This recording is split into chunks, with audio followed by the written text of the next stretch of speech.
शादी के बाद औरत की 3 चीजें साइज में बढ़ जाती हैं।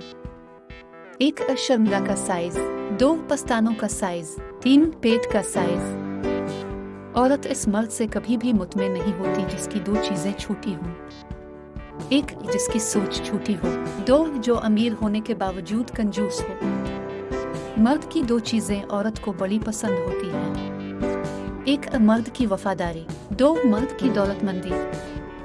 मर्द की 5 हरकत औरत को बहुत पसंद होती है। 1 औरत के हाथों को अपने हाथ में लेना, 2 बीवी के माथे और चेहरे से बाल हटाना, 3 घर के कामों में बीवी का हाथ बटाना, 4 किसी वजह से बीवी की आंखों में आंसू आ जाए तो अपने हाथों से साफ करना, 5 अगर बीवी से कोई गलती हो जाए तो उसे गुस्से में न डांटना।